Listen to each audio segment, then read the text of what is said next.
Thanks, Marley, and good afternoon to all of you. Hopefully you've had a nice lunch and you're wide awake for this. And I'm really happy and pleased to be part of what you guys are doing here today.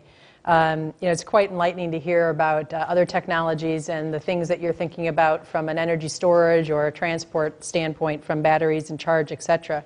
And I think, as I speak today, you'll hear a lot of things that I think are similar in terms of the challenges and the way we think about this industry. And sometimes I think I was surprised when Marley first asked me to speak today, because you think about an oil company and why are we speaking at something called Charge 2020? Isn't that the enemy? I'd say it's not. It's about the idea that there's a whole diverse set of solutions that are going to be needed for the future. And if you think about whether it's a smart grid or it's energy storage or advanced biofuels, each of us is really engaged in this challenge of how do we create sustainable renewable energy in the face of many hurdles that are sitting in front of us today. We've got to develop game-changing technologies. We've got to think about the complexity of commercialization and how do you take an idea from the lab and bring it up to scale. How do we create stable financial forms for this industry? How do we get a stable regulatory environment? Very similar things that I heard this morning as well. And some of you, I know, may sit in the audience, and we've had a lot of press for BP in the last year or so. And you may be skeptical about why an oil company is here talking about advanced biofuels or alternative energies. And hopefully, through today's conversation, the healthy skepticism that you hold will hopefully disappear, and you'll understand the real commitment and plans that we have for this business and how important we hold renewable energy is for the future. So just as I'm here trying to learn, hopefully you'll walk away after my brief time here and some questions having a better understanding of what are advanced biofuels, how is BP holding the space, and what's the opportunity to create that sustainable energy future. So let me start a little bit by giving some context about how we hold the demand for energy going forward and how we've made our commitments to biofuels and what it means to us. So the world of energy is changing. I mean, that much is, I think, not in question by anybody. And, we look at all different kind of demand numbers, and, what we hear is that you can get perhaps 45% more increase in demand for energy in the next 20 years. I mean, that's just phenomenal. And what that means to companies like us is that you're going to need new renewable sources. It's going to still be, in our view, important to be in fossil fuels, but we need to look at diversity of energy mix going forward. And so I know I'm probably preaching to the choir here when we talk about how are we going to meet this in a growing demand in a cost-effective and sustainable manner. And we see this actually as one of the major challenges of the 21st century.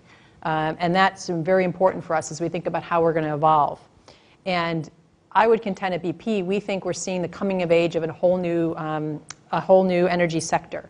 And that over the next 100 years, we will see a major change in how the supplements to fossil fuels will come into this space. And that's why I'm here and why BP's in this space, because we want to be part of those supplements that come in for fossil fuel. So in the U.S., one of the critical energy technologies that we believe are going to be part of those supplements to fossil fuels are biofuels. And just a little bit of background as to why we think that is that if you look at where we are today, about 10% of this nation's transport fuels are now coming from first-generation biofuels, or those made from corn ethanol. And that's really an astounding number if you think about the fact that 10 years ago there was barely anything, and they've taken 10% of the market in a very quick reign. And this is a large market share, but it's important in terms of what it does for us in terms of energy independence and rural development. And we believe it actually is just the start. So it's just the start of an industry that we think has tremendous potential. And as you see in this slide, we think that we can reach upwards of 20% of the global transport fuels for the road by 2030.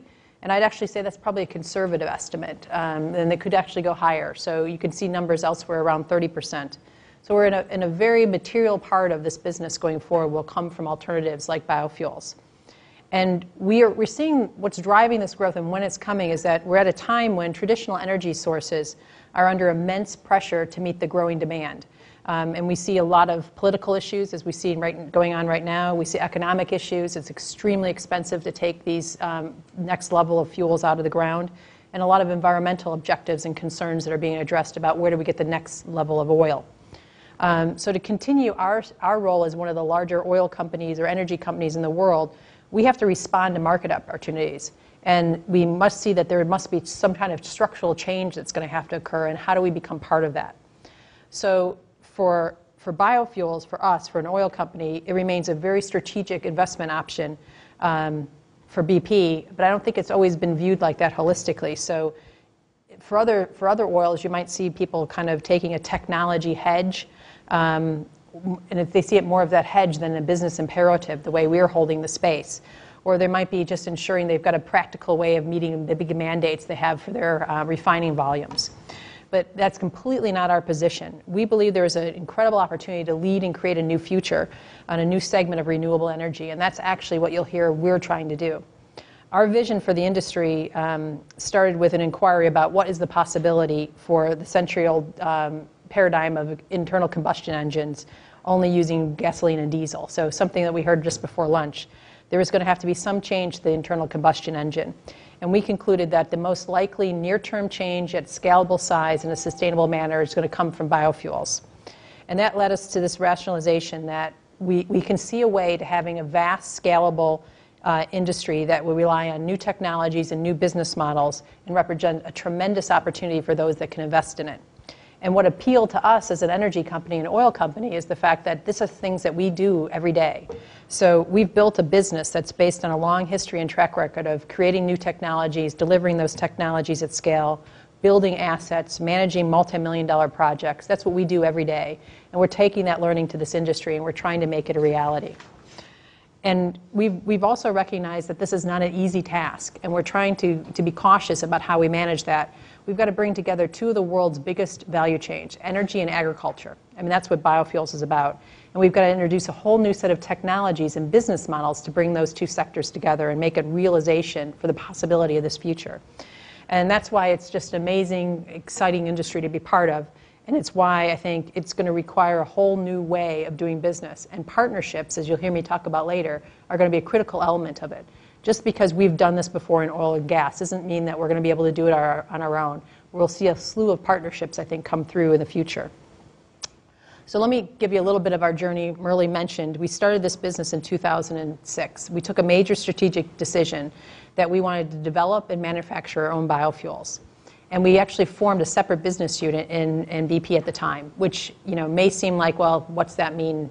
But inside BP, we very rarely form new business units. There are a handful that have been formed in the last 10 years, and we're one of them. And it's been an extreme commitment to this business since we started in 2006. There was about 20 of us in London in 2006, and we're nearly 3,000 strong now. We've committed nearly $2 billion of investment in this 5 years. And we've done that through investing in operations that we own and operate, as well as research and development, and both on our own and with partners. And to date, we believe this is the largest investment that any energy company has made into the space. And we're continue to go forward and invest going on and see this as a great opportunity for us. So just to give you a little sense of how we're seeing the investments going forward, you'll see a lot of different opportunities in here, and you'll see a lot of different names, and it builds upon that partnership idea.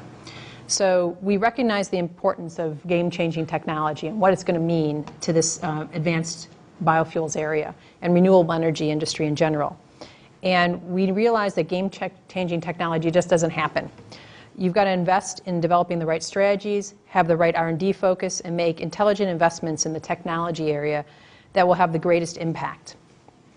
And to provide focus on our research and development efforts, we've created two research organizations actually based here in California. So in 2010, we also decided that we needed to become more of a bio-based organization, and BP at a chief executive level decided to put in a group chief bioscientist. So a year ago, we became a different company in the fact that we now have a bioscientist that sits and advises into our board. And a gentleman that came from DuPont. And many of you may have heard of the Energy Biosciences Institute, the EBI, and we'll have a speaker from the EBI after me, I think. And this is actually a collaboration that BP is part of between the University of California at Berkeley, the Lawrence Berkeley National Labs, and the University of Illinois at Urbana-Champaign. And we created this in 2006 and with a 10-year fund, a grant of $500 million to advance the EBI. And today, the EBI is the world's first research institution dedicated to the field of energy biosciences. And it's focusing on the development of next-generation biofuels, as well as various applications of biology to energy. And the EBI research covers biology, physical sciences, engineering, environmental and social sciences, all associated with advanced biofuels. And here in San Diego, we also have another area of technology. We established BP's 7th Global Technology Center. We have 6 others around different elements of technology in the company. We had a 7th in 2010, and that was around biofuels. And so, as the name implies, BP Biofuels Global Technology Center is really focused on the R&D aimed at developing the commercialization of special biofuels manufacturing processes. And so I'm naturally quite proud of the facility. It's world-class. We've got scientists and researchers there that we have on staff. I'll talk a little bit more about it later, and you'll see that we have an opportunity for you to visit there if you'd like to visit there. And I'll come back to both of those, the EBI and San Diego, and how they complement each other. And the way you think about it is EBI is really conducting early-stage R&D. They're on a wide range of long-term targets. Well, when we look at San Diego, they are really a center that is focused on industrial R&D, and they're thinking about how do they develop and commercialize specific manufacturing processes. And the two work in collaboration, and we have research opportunities that come out of the EBI that are now being brought to commercialization through the San Diego Center. So it's been really good all in all. And quite a staff there. We have about 120 people sitting in San Diego here right now developing technology for us. So I wanted to clarify one thing too, as I keep talking about advanced biofuels, and I won't ask anybody if they know what the definition is, but I'm assuming a lot of you may want to learn about what that is. And so it's important for me to actually draw the distinction between what is an advanced biofuel and how does it get drawn to that conclusion.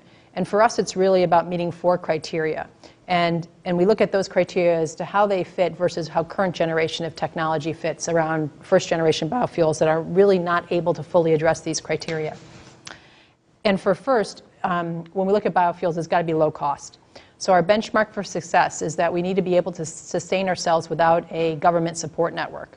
So we need to be able to be, by 2022, producing at a $60 to $80 a barrel price, which translates to around $1 a gallon in production costs.